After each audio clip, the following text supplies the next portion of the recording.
I'm Elaine Podolak. That's Nicole Edwards, Kelly Barton. You might recognize us from Green Hall and Nicole from Yellow Hall, but we are your PERT team, Preschool Intervention and Referral Team. And in the folders, there's a purple paper that tells you what PERT is, what we do. We're usually very, very busy with other things, but today we're going to talk about challenging behaviors and hopefully give you some ideas of things you can do to prevent challenges and how to address challenges. And you're going to have some nice little activities to do to take home to help with that. Well, let's see. Anybody here have challenges at home? Anybody have challenging behaviors? Come on, be brave. Tell us some of the challenges that you have. My son always wants what he wants when he wants it. And he's very strong-willed. Wants what he wants when he wants. We see that a lot. My son has a lot of issues controlling his emotions. Controlling emotions. Or even understanding his emotions. Ah. Good, he's in the right place. My son has learned how to say no a little too well. Yeah. That's his favorite word. Probably when you're asking him to do something, like when you put his Oh yeah, it's hand very on adamant it. no. That's the response. Ears are broken. broken. Oh yeah. Anybody else want to share? Constant temper tantrums. Temper tantrum. When? What would cause a temper tantrum? See, the key is figuring out the cause of the behavior. When it comes to his sibling, when it comes to not wanting to do something he doesn't want to do, or going somewhere he doesn't want to go, being told no. All right. Oh, just everything. Yeah. Anybody else want to share? Focusing on tasks. Focusing on tasks.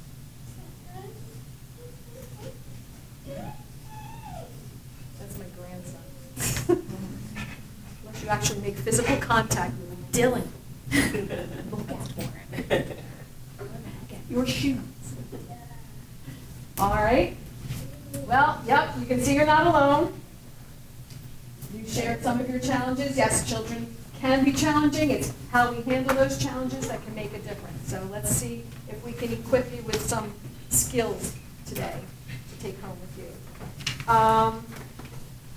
So hopefully you're here because there are challenges. Some people were quiet. That's okay. They don't mind. Let's talk first about some ways we can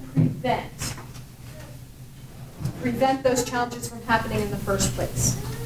So I heard a few things about he wants to do what he wants to do, or tantrums when I put demands on him.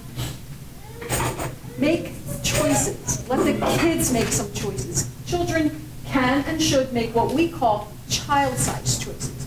So they don't get control of everything, but they get to make one little piece of that choice. Let's talk about in the Green Hall, I'm out in the crosswalk, and a little girl wants to walk across the crosswalk by herself. Well, our rule is kind of the parent has to be with them. You can hold my hand, Mommy says, or you can hold Mrs. Podolak's hand. Whose hand would you like to hold? The child gets to make a choice. Getting dressed in the morning, no one really said that, but that's always a big trigger. What to wear in the morning, you have to be consistent with that too. So the child doesn't get to choose everything in their wardrobe to wear because it's 40 degrees in the morning. No, you can't wear your shorts, but you can wear this outfit, these pants here, or if you want to wear this dress, the leggings go under the dress. So pants outfit or dress with leggings, you decide. So they get that choice. What for dinner? Do you want something you already have? I think lunch today is grilled cheese. You want a grilled cheese sandwich or fish sticks? Which do you choose? So it's something you already have. No, I want lasagna. Well, guess what? Lasagna's not on the menu tonight. But so you're giving some of the choice to them. So think about what that does for them. That gives them a little sense of authority, of importance, of realize I matter. And there are so many things that they don't control because they're little, so this gives them a little sense of control. Another big one is going to bed. Anybody have difficulty with bedtime? Okay. Do you want to walk up by yourself, or do you want a piggyback ride? How fun is that? You know? Either they're going to feel like they want to be big and go by myself because they get into that age where, no, I want to do it myself, or, yeah, I want a piggyback ride. That makes bedtime more fun. Yeah. So another way to prevent is following that consistent daily routine. Here in school, you know that the teachers follow a routine. You'll see a whole routine, those little cards that are under their little message board in their reading area that has all the parts of the day, and they refer to it every day. Some children have their own little routine. This one's well loved, you can see. And a child who's having difficulty following the routine might get this when they're all done and put it away. But this is that child's classroom routine. So following that routine, as you can imagine, helps them feel safe, secure, knowing what's happening next. Think about yourselves. Don't you like to know what's going on in your life? So you've probably arranged for this day like a week in advance. You had to change things you were doing. Maybe you had to change where you were going to be, what time you were going to leave the house. You had to get up and get dressed this morning, that kind of a thing. Suppose you came in here and they canceled it. Something happened and they canceled it. How would you feel? A little ticked off. What? I went through all, my whole week was planned around this. What? They changed it? Yeah. So think about your child. If you're not following that same routine every day, something different happens. It's like, what, where am I, what's going on? They get a little ticked off. So following that consistent daily routine helps them feel more secure and be able to, what we call, self-regulate. So if you're constantly living off the cuff, like, oh, let's go here. Oh, I got an idea, let's do this. Oh, I don't feel like cooking, let's go out. That's chaos in their little brain. So follow a consistent daily routine. When it's going to change, let them know, because things change. Visitors are coming. Let them know somebody's coming today, they're going to have dinner with us, whatever. There's a birthday party this weekend. So we're going to do, this, and this. Let them know ahead of time. We're going to your brother's soccer game, so we're going to get home late. So we're not going to have a bath tonight. We're just going to come home, get in your jammies, we'll have a story, and then we'll go to bed. It's a little change in their routine. So not just the day, but the little parts of the day. We have routines for getting ready for school. These are things that help little kids. We have routines for when they first come in the morning. Hang up your backpack, hang up your coat, put your folder in the basket, put your lunchbox in the bin, wash your hands, and sign in. So for a child, many children can do that on their own, but some children need a little help. So we make them a little routine, and they kind of follow that. Or maybe it goes like that. I don't know. We usually cut it up and put it on a little strip so they can read it across. This helps keep them focused and helps them, again, self-regulate, prevents behaviors. So think about that. We're going to have a little activity for you. So, what we have in your folder, oh, I should have talked about what's in your folder too. So you'll find some pictures that look like this. Think about your child. Do they have difficulties getting ready for school in the morning? Is it a problem? Is it, a battle?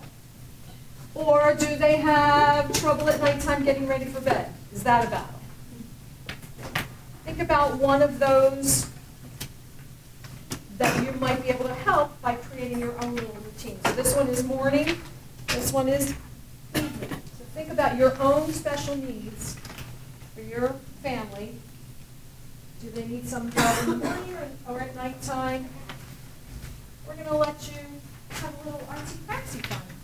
We've got some crayons and colored pencils, and we call these little second strips.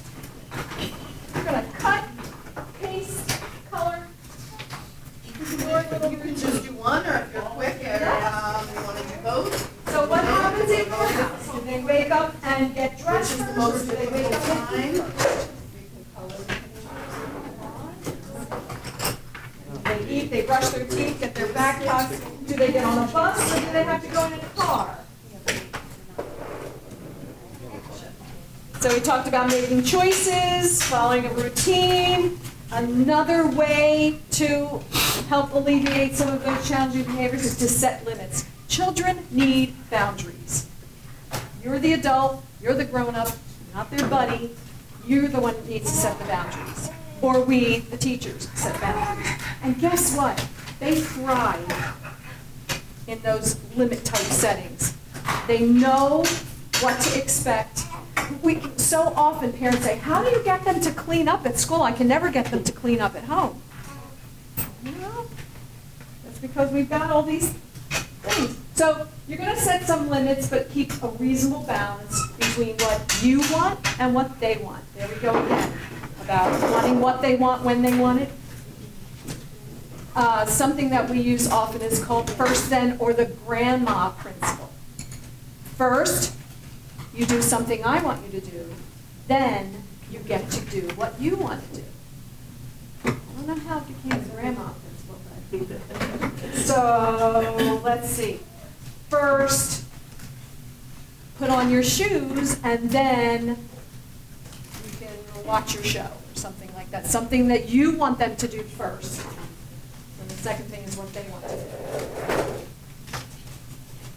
So those limits or boundaries, sometimes we have to use what we call I statements. What we talked about before. I need you to hold my hand when we cross the street. That's a safety thing. There's no discussion there. There's no choice there.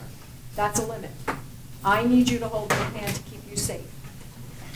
And with those first and first then statements, is the important thing is that you have to be consistent with what you say. If you say, first you clean up your toys, then we'll go outside, then they've got to clean up their toys. They can't go outside until they clean them up. If they learn that those first thens are meaningful, that they're, that if they don't do it, they're not going to get to do what they want to do, then maybe next time it won't take 3 hours to clean up the toys. It might take 20 minutes, So you have to stick firm with that first and then. These aren't magic wands. This takes some work. And when you're setting those limits for them, use what we call positive language. Instead of coming and saying, no, you can't do that, turn it around into something that they can do. Let me think of an example. Oh, okay. Children jumping on the bed. Instead of, no jumping on the bed, say, beds are for sleeping. Beds are for sitting. We can jump on the floor. Come, hold my hand. We can jump on the floor. Jump together on the floor. So they want to jump. Of course, it's more fun to jump on the bed. You're worried they're going to jumping on the floor. So I didn't say no jumping on the floor. You can say jumping, stop. But jumping on the floor. Show them where they can go. Running in the house. Running in the house isn't safe. We can run outside. Let's go run outside. Or we can hop in the house or whatever. We tell them they can't run in the classroom. We can run outside. So we've turned that negative statement into a positive statement. And then oftentimes we'll then refer back to the routine. Look, you can run outside. Let's go look and see when outside time is, so you'll know when you can jump or run or whatever. So all of these things kind of go together. It's not just let me try setting limits without giving choices or without the routine. They all really fit together. So you're going to set your limits. Here in our classroom, you might also have seen these little posters hanging up. we have what we call classroom expectations. Actually, many of the classrooms have the same ones. And every behavior can be related back to these 3 basics. I take care of myself, we take care of each other, and we take care of our school. So that running in the classroom, the teacher would say, I'm worried. I need you to take care of yourself. How do you take care of yourself? Walk. Pushing, shoving, hitting. I need you to take care of each other. How can you take care of each other? You know, by being kind or helping a friend. So again, focusing on the positive. It's not saying no hitting, no running, although that's what's implied. We're putting a positive spin on those behaviors that we want to happen. Take care of my school. That's the, let's put our toys away so they can be here for tomorrow, so we can play again tomorrow. Books, you know, sometimes you see kids like throwing books. Oh, we have to take care of our books. That's how we take care of our school. We have to take care of the materials, the toys, the books, the chairs, the tables.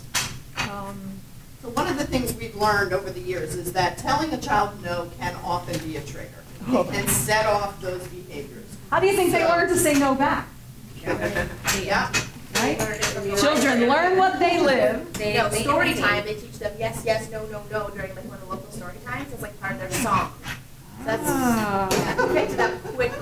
Oh, boy. Yes, yes, yes, no, no, no. Of course I said no to him, but. Yes, of course, of course. You have to. You have In a to. song. But I mean, so that's just one of the, you know, using the positive language and finding a positive way to redirect them will often eliminate a lot of the behaviors you're seeing because they're not looking at it as a demand or, you know, something that they're being told they can't do. Go ahead. So my biggest, and I'm in a little bit different of a spot than my sibling here, my son's 3.5 and he can't talk because he has CP. Clearly knows like everything going on, knows what he wants, all that kind of stuff, but the behavior aspect of it is really hard. Yeah. So I don't know how to, it's like a unique spot. A lot of visuals. Yep. See, he does it in school, but he will not do it at home. We tried and we're starting to do like the communication devices and things like Yeah. that. So we're starting that, but It might take some work, Yeah. but it's going to take consistency he wants to watch too. the same show all day long. And again, When he's home, but go back to if that- He doesn't watch it, doesn't need it. Back to that first then. Yeah. First show me on your board, then we can do something that you want. And They'll learn start to quickly. limit, set those limits, limit the time that he can watch it. And it may take, you know, a week of screaming and yelling on his, but you have to be calm and firm. This is our, you know, this is the rules that we set. And it's not unreasonable to do that. No, it is Not not. at all. Because he's doing it at school. Yeah, if he's doing it, he's capable of doing it, then, yeah. Yeah, so anyone who has children with special needs, you can come and talk with us privately at any time and we can help you. So now, this is our school rules and expectations. Think about how you can relate that to home. What could you say for home?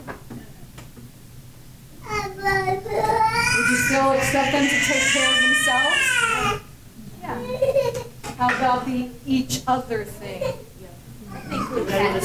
Maybe my siblings, yeah, my family. How about instead of school?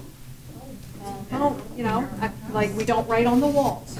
That's not taking care of our home. Okay? Hey, I've got 3 kids of my own. I know, you know. And really, like Elaine said, you can relate any behavior you see back to one of Those those. 3 You know, I basics. mean, anything that they're doing, they're either not taking care of themselves, each other, or their home or school, you know, so. So we included this in your folder. That says, take care of myself, take care of my family, take care of my home. And there's 2. You can put it right down the middle. One in the bathroom, one in the kitchen, I don't know, wherever you feel like it's necessary to help you refer back to their behaviors. You know, not eating to not wanting to eat dinner, that's taking care of themselves, you know. To Well, be you have to healthy, take care of to eat yourself so you healthy can dinner, grow. so, What can you do yeah. to take care of yourself? You know? And And they're again, used do you to- see that positive spin on it instead of the yelling at them or nagging or the nose or how you're asking their input too. How can you take care of yourself? How can you take care of your family when they get into arguments with their siblings? Are you taking care of your, and you know what? forgot to say this. We develop these together with the children. We don't authoritarianly like say, these are the rules and this is what you have to follow. No, we sit down with them. What should we do at school? And always the kids are saying, no, no hitting. Oh, you really shouldn't hit your friends. Really, we should take care of them, shouldn't we? So we take their negative statement and we put the spin on it. If they say, oh, no running. Oh, well, what do you have to do? We walk. Oh, you have to walk, so you really have to take care of yourself. You have to take care of friends, yourself. What else in school? So whatever they say, we take that information and turn it around. So I would suggest kind of coming up with this together. Family meeting. How do we, keep our family happy and healthy and safe? What do we have to take care of? They should be a little bit familiar with this. So maybe you can elicit those same answers and say, oh, I've got some pictures here. That might help us. So come up with, and if there's special rules for special things that are happening, we go into that as well. I was just in a room yesterday where they had special rules for the playground.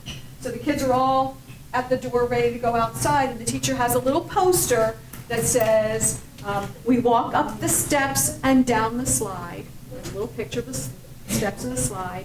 We have, the bikes are in a certain area, the balls are in a certain area. Those are the rules that she goes over them before they go outside. Gentle hands, I think, or friendly hands, I forget what they call it. So you're not pushing and shoving. These are our rules for outside. Is everybody ready to go have fun? And then off they go. So again, positively stated, not a whole list, just 3, 4, 5 at the most. So again, you're preventing those behaviors from happening in the first place, giving them a little heads up. Block area. There's rules for the block area because they have found that some kids might build like way up here, then those big heavy wooden blocks fall, somebody gets hurt. So they talk about it. They sit down and say, how can we keep all our friends safe in the block area? And the kids have come up with, well, we build up to our shoulder. So they have like a little stick figure with a shoulder, and the block building stops, like maybe a little stop sign. So the kids know this is as high as their little shoulder that they can build for safety reasons. So they've developed little rules for special areas. If there's something special that you need a special rule for, think about developing that with your children on your own. We sometimes call it an agreement. When my kids, I have 3 boys, there was always, when they were little, they're all grown now, but when they were little, there was always a fight for who sat in the front seat. This was, it was before car seats, but they were old enough to be out of car seats. So, they would shout, shotgun, I got the front seat. So we made a rule. Whoever's the oldest one that's going out is the one that gets to sit in the front. And they all agreed to it, and then that eliminated all that bickering of going in the car. So if you've got a car problem or travel problem or dinner time problem, come up with a special little rule that everybody agrees to. It's your little family agreement. That will prevent some of those problems from happening in the first place. And oftentimes you'll be surprised at what ideas a 3 and 4-year-old has, Yes. and if it's their idea, they're much more likely to agree to it and stick to it. So there is a paper in your folder about home rules. We're going to let you take that home and together with your family, develop your own home rules that keeps everybody happy, safe, and probably fewer challenges.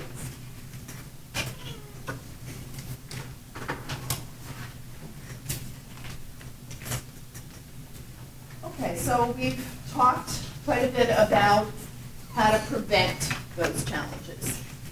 Obviously, we know you're not going to be able to prevent 100% of those behaviors and challenges. Hopefully doing all the things that we talked about will reduce them, but you're still going to see them. So now we're going to talk a little bit about what to do when those challenges arise. So the most important thing that you can do is remain calm. The more worked up you get, the more worked up your child is going to get. So even if they are having an out and out tantrum on the floor, you need to remain calm. And if you don't feel like you can be calm at that minute, what do you think you could do? Walk away. Mm-hmm. Yep. Take some time to calm yourself. Take some deep breaths. Count to 10. Walk away for a few minutes and come back. Tag team with another adult who's in the house. You know, it's really important that you remain calm. You remember that you're the model for your child, and if you're calm, it's going to help them calm down much more quickly. And they're learning from you. Yeah. It's okay for them to see you go, I'm too upset to talk, I need to calm down. Yeah. Actually, that's a great That's a thing for great them thing. to see. You Yeah. are a role model for your children. They're gonna model what they see you do. So, you know, showing them in those moments ways to calm down so that you can talk about the problem. Which brings up the next step, after you remain calm, is you're going to support problem solving. That's something we do here every day, 20, 30, 100 times a day in every classroom. It's our approach here to solving conflicts. And every behavior we look at as a conflict. The child is either having a conflict within themselves, with another child, with a toy that they can't get to work. Those we look at each one of those behavior scenarios as a conflict, and we are trying to teach the children how to problem solve to solve those conflicts.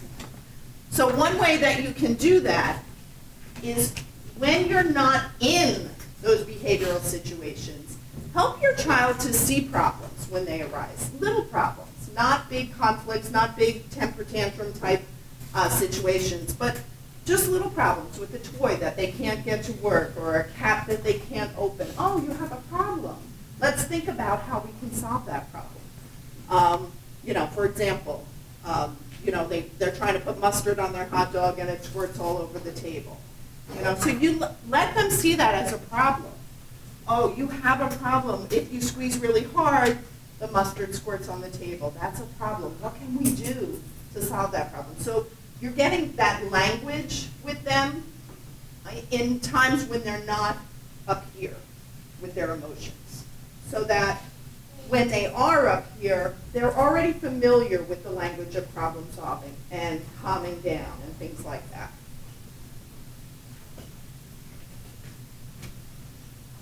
So now you're in the midst of a behavior. If it's with a sibling or something, the important thing that you do after remaining calm is to stop any hurtful behavior. That has to stop immediately. You do that by stating limits for the behavior. Hitting stops. That's your limit setting. You set the limit, they heard the limit, then you're going to say, I know you're really upset, but it's not okay to hit. So you're bringing it back down to, go ahead. Make sure you practice what you preach. Yeah. Just saying. Yeah. Any limit you want to set for them, if they're seeing you do it, right, that's going to be a problem. So you're setting the limit first, and then you're acknowledging their feelings. So right away, the child realizes that they're not being told, no, stop. You're understanding that they're feeling, what they're feeling. It's not okay to hit, but I see that you're really, really, really upset right now. And sometimes you might have to say that a few times, to acknowledge their feelings a few times. And you'll be surprised how often just acknowledging their feelings, you'll just kind of see that release. Okay, somebody understands me. Somebody sees that I'm upset. If you don't do that, it tends to escalate and can spiral out of control. So then the next step, remembering to remain calm yourself, is to give your child some time to calm down before proceeding with the problem solving. If they're not calm, whatever you say is going to sound like blah, blah, blah, blah, blah, blah, blah, because their emotions are all the way up here. They're not going to be able to really process what you're saying. So that's why, you know, you want to work on those problem solving scenarios before the emotions are involved. Maybe give them some strategies for calming down. So think about, is there a place in their house where they can go to calm down? A place that you can talk about ahead of time, a place when you're feeling upset you might model or demonstrate going. I'm going to go sit over here in this corner by myself so I can calm my body down. I'm going to take some deep breaths because I'm feeling very upset right now. You know, for you to model that for them is a great thing, so that when you see them in that situation, you can say, remember when I was upset and I went and did this? Maybe you can just sit for a few minutes and take some deep breaths. And it's not a timeout. No. It's not the timeout It's not a chair. punishment. Yeah. It's where do you need to go to just chill out for a little bit. So we can talk about what upset you. You know, you want to make sure that, you know, this is not, we're not pushing it aside. We're going to talk about what upset you, but you need to be calm before we can do that. And it's not a, you need to go to your room to calm down. Mhm. It's a, where would you like to go to calm down? Where's a good place where you feel that you can go and calm down? Sometimes, you know, in the classrooms, we have what's called a cozy corner.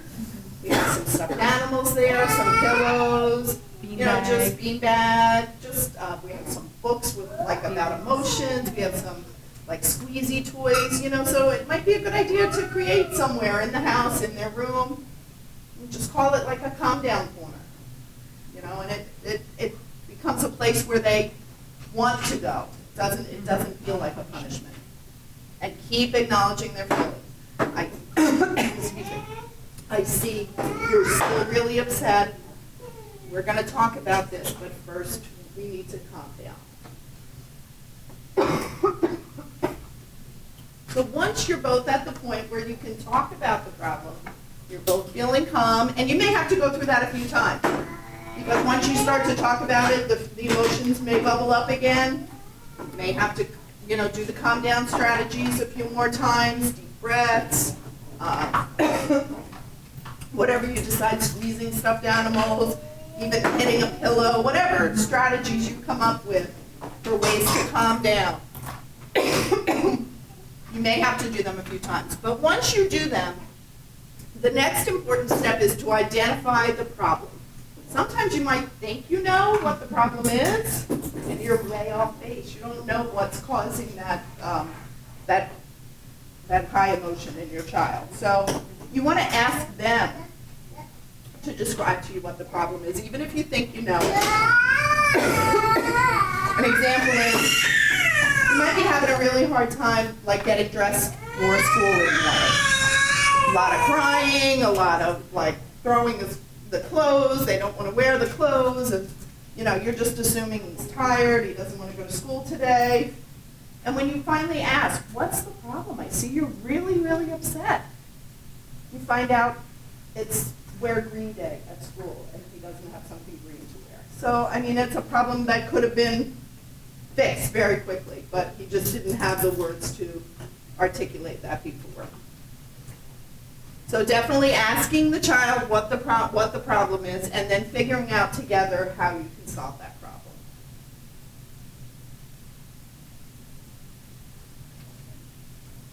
So here's a problem. The child throws his boot across the room when he's getting ready in the morning. What's your response? Why did you throw that? No. So first you want to know why he threw that, right? Sometimes you may think you know. It may be because he's trying to get it on and he can't or whatever. But yeah, finding out what's the problem. Or he just doesn't like those boots, maybe they hurt. Maybe, Yeah, maybe, right? yeah, maybe. Exactly. Feet are grown.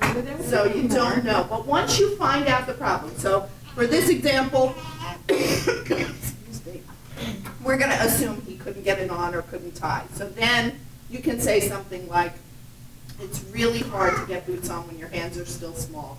It makes you mad when you try really hard and it doesn't work.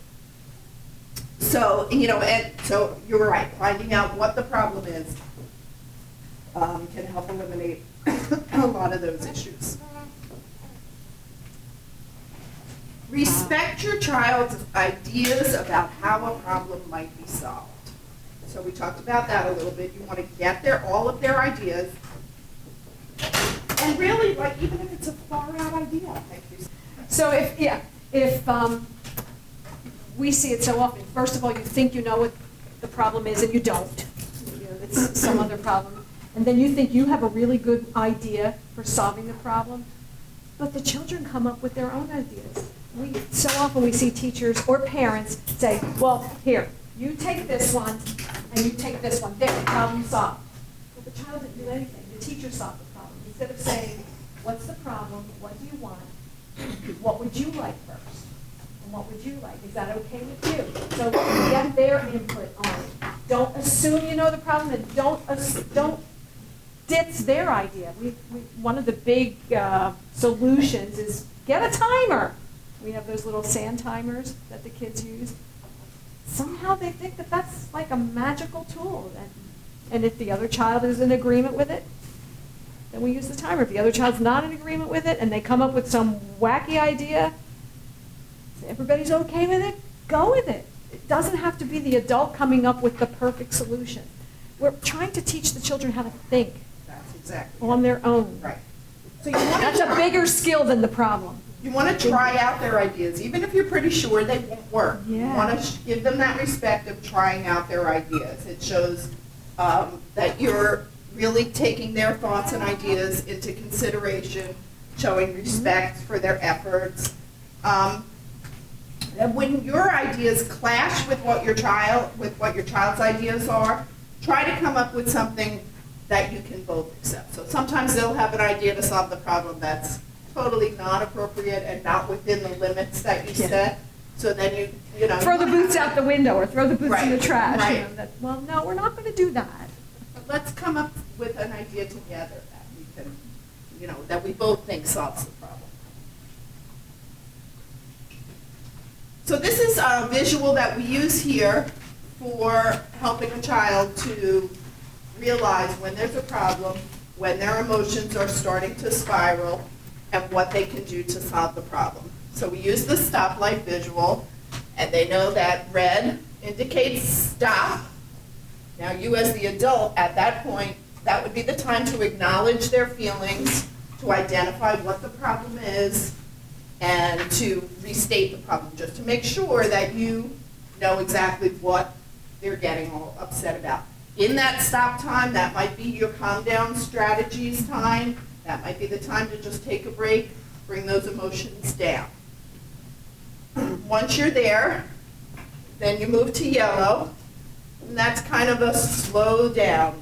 Let's think about the problem, and let's think together about ways that we can solve the problem. So you go from stop, red, to yellow. When you're calm, you start thinking of solutions to the problem. When you've thought of solutions and you both agree to those solutions, you go to green, go try out your ideas, and then reflect back on them. How did that work? You had this problem and how did, you thought of a solution, how did it work? And it really gets them invested in the process of solving problems. It lets them realize that they're capable problem solvers so that the next time you can kind of refer back to, remember yesterday when you had a problem putting your boots on, what did we do? And that can bring down those emotions too. Yeah, yesterday I did whatever and it worked, so let me try that. It's nice for them to know they can be problem solvers. They can do it. And you were talking about emotions, not really being in touch with their emotions. And like Kelly said, when you're all up here with your emotions, you're not ready to problem solve. So that's when we might use a visual like this to help that. As soon as they see this, it's like, I have to stop. I have to calm down. I have to think. And then I'm going to give it a try. This is like a little cue for them. And for you. Yeah. To remember to just Yeah. approach calmly. Think. Sit together Stop, and think, and then go. Give it a try. So, reminding them of other times when they solved a similar problem, that's a good way to bring down those emotions as well. I see you're really upset about not being able to open the mayonnaise jar or the marker, the lid of the marker. I wonder if you can do the same thing that you did to the toothpaste cap yesterday. Remember when you had a hard time with that and you tried and you did this? And so it reminds them that they're capable problem solvers. Or you can give them an example of a similar problem that you had. And that reminds them that they're not the only ones that have problems. So, oh, when I couldn't get all of them to fit in here, I asked you to hold some of them, remember? And how did that work? And so just having those conversations with them about solving problems. You want to always watch for signs that they're becoming discouraged or frustrated, and that's the time to definitely step in. You don't want it to get where the emotions accelerate again. So when you see that they're getting frustrated or angry, offer your help. You know, if you can't solve this problem by yourself, I can help you. That's what I'm here for. That's my job. You know, and give them some ideas or suggestions. There's an idea. Sometimes when I have trouble attaching things with the stapler, so you've given them time, they're trying, they're doing, they decided that this is how they want to get their paper together, but it's not working, they're getting more and more frustrated, so you just give them another idea.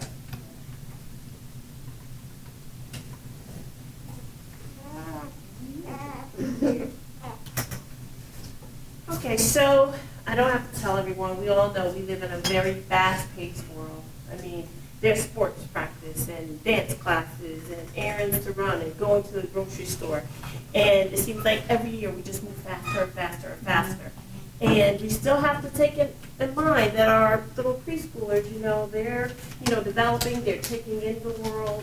Like I remember talking to my son who wanted to look at every single rain puddle as we walked to the grocery store, those kinds of things. They're still like in awe of many of the things that we kind of glance over. So we have to really take a little bit of extra time in helping our children to solve a problem.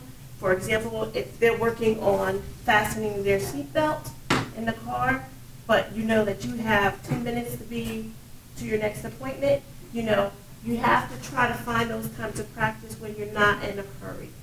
So it gives them that sense of accomplishment, because they're so proud when they finally do it. They're like, I did it. But we have to take it, we have to recall and remember that, we have to incorporate and introduce extra time so they're able to practice and feel successful at it. Even if it's a huge task, we can kind of break it down into two. So if a child, is successful in putting the strap over their shoulder, but they just can't get the seatbelt to click, acknowledge that accomplishment. Say, well, wow, you got the strap over your shoulder, you're halfway there. Now we just have to work on clicking the seatbelt. Anticipate and avoid triggers. So we as adults, we're very good at this because we know what our triggers are. We know how to avoid them. So, for example, we know not to go grocery shopping the night before Thanksgiving. Yeah. We avoid It that. doesn't stop us. No matter. Sometimes you may, forget a few things, but boy, do you talk to yourself. I'm doing the whole thing the night before. Yeah. Oh, my. So, or we know now that when we look at our cell phone and it says spam caller, we can avoid that telemarketer who was calling us. Whereas before that became popular, we were answering and getting very annoyed. But children can't do that. They can't anticipate and avoid those triggers because they tag along with us. So you have to kind of ask yourself these questions. Like, is my child well rested? Are they fed before I go and run my 20 errands? Are they engaged with something? Do you have like little toys or snacks that you can leave in the car or things for them to do to keep them busy? And are they involved? For example, going to the grocery store, you have the weekly flyer. Like, I need to find milk. Can you sit in the cart and, find a page that might show a gallon of milk? Or can you find a picture of the bread? Just to keep them engaged in the activity. And also, are they aware of what will happen next? Like, oh, today we're going to take your brother to soccer practice, but after that, we'll be back in enough time for your play date with Ryan. Like, just so they are aware of what's going to happen and when it's going to take place. Helps avoid the meltdowns. All right, understanding and accepting their feelings. make sure you emphasize it's the behavior that you're upset with and not the child. Like letting them know, like, you know, the hitting, like Kelly referred to, has to stop. It's the hitting that I don't like, but not your child or their feelings that is the problem. So you're going to constantly acknowledge and let them know, I understand you're upset, I understand you're mad, but that activity needs to stop. Or I understand you want candy, but we're going home for lunch now. It's okay to feel hungry and unhappy, but it's not okay to kick the car. In a nice, calm. That's the key. So in school, we use a lot of social stories. And what social stories are, they're stories from a child's perspective, but it's a task or a concept you would like them to rehearse. Not when they're in that crisis or not when they're displaying that challenging behavior, because remember, we say they're not listening to us when they're at that point. So we can practice this story when all's going well. When we know that they're able to hear us and kind of understand the concepts that we can review. So this social story is Tucker Turtle takes time to tuck and think. Tucker Turtle is a terrific turtle. He likes to play with his friends at Wet Lake School. But sometimes things happen that can make Tucker really mad. When Tucker got mad, he used to hit, kick, or yell at his friends. His friends would get mad or upset when he hit, kicked, or yelled at them. Tucker now knows a new way to think like a turtle when he gets mad. So we see the problem, a ball comes and hits Tucker on the head, and he says, ouch. He's getting very angry. He can stop and keep his hands and body and yelling to himself. So this goes back to the visual that we showed of the traffic light and what Kelly was talking about earlier. To stop the behavior, stop the hitting or the kicking or the yelling. He can tuck inside his shell and take 3 deep breaths to calm down.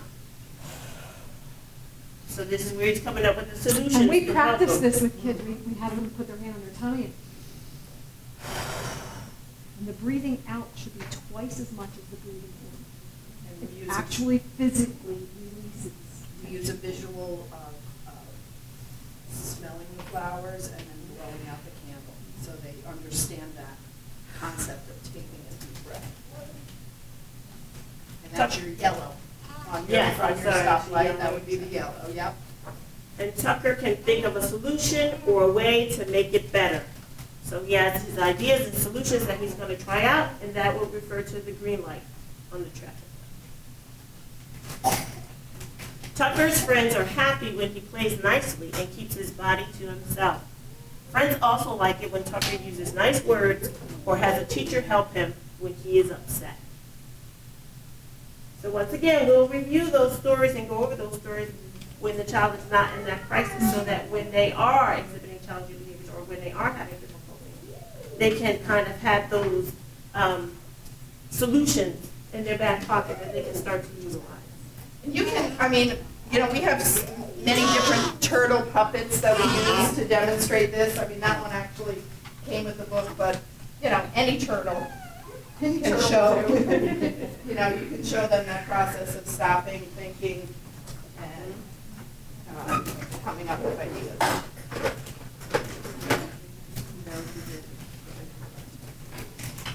Yeah. These should be in your bins. You're welcome to take these home and color them. And they might not be in those bins. Come up here. Don't have her let us know, we have extras.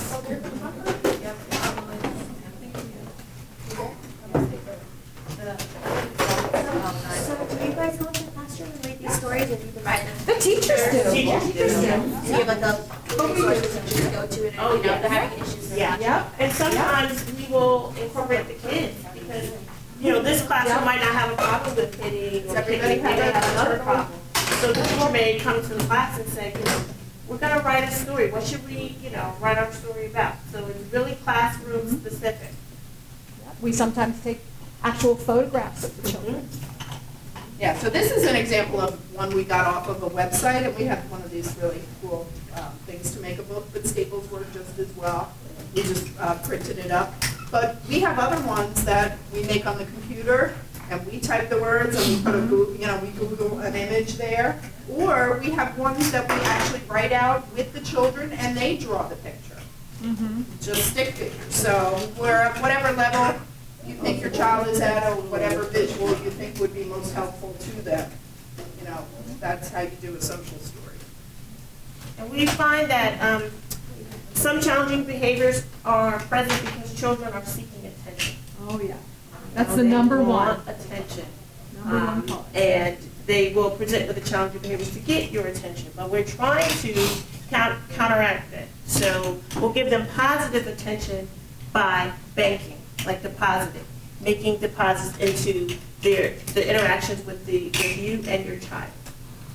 So we take time to talk and listen to them, playing board games or pretend, like engaging in pretend play or playing ball, doing chores together, where it might be setting the table. A lot of times our children here, they have lots of practice with that within the classroom. Setting the table, putting out the cups and the napkins. Let them to work. Reading books and telling stories. Exercising together is a good way to kind of build those positive Yoga is bonds. very popular now, Yes, too. yoga. Going to interesting places like to the library or the park, or just going for a walk and checking out, what you're finding or what you're seeing as you're walking, and creating things together. I always say, if you want to create things together, look in your recycling. Yes. There's tons of things that you can utilize and they can create. And I know some of you, when you leave the yellow hallway, you see your kids coming with huge creations like paper towel rolls, and all kind of great things. Shoe boxes, egg cartons, pipe cleaners, and all good things. cereal boxes. Yes. Yeah. And also helping others. I'm not sure if everyone's familiar with this, but in Browns Mills there's the Pineland Success Center. And what they offer is that you can come in with your children and you can help them create lunches for the homeless. So they have a nice little system. You go in, you can work decorating the bag, or your child can actually make the sandwich with some assistance, or you can separate and put the apple or the orange in. But I did this past summer, and I thought it was a wonderful experience. Like the kids enjoyed it, helping others. And they want children. They do. They want children to be Think about that. participating. So the number one thing when you go home is to be consistent, okay? And not have the empty threats, because these little kids, they figure that out right away. Also to approach calmly, make sure you acknowledge your child's feelings and use the problem-solving process at home. Because they're familiar with it here at school, so just hearing it at home will be a nice way to reinforce and keep that vocabulary and language going.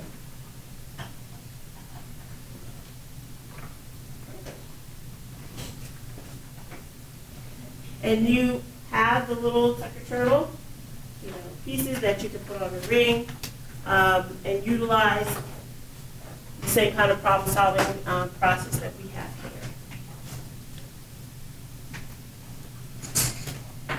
And remember to give choices. And you're going to give that positive attention and show interest. You're going to follow the routine at home that you were able to make here.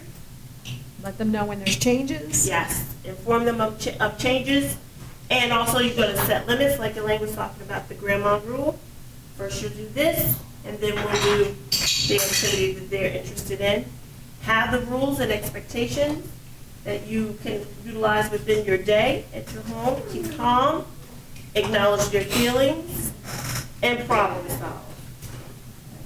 I just want to let you know there is a feedback form in your folder. If you don't mind filling that out for us and leaving it on the table, we'll collect it a little later. Should be on the left-hand side of your folder. And we'll be here mingling around. There's some lovely food for us to eat. And if you have personal questions that you want to talk with us about, we'll be hanging around here. Thank you for coming, and we hope you're helpful.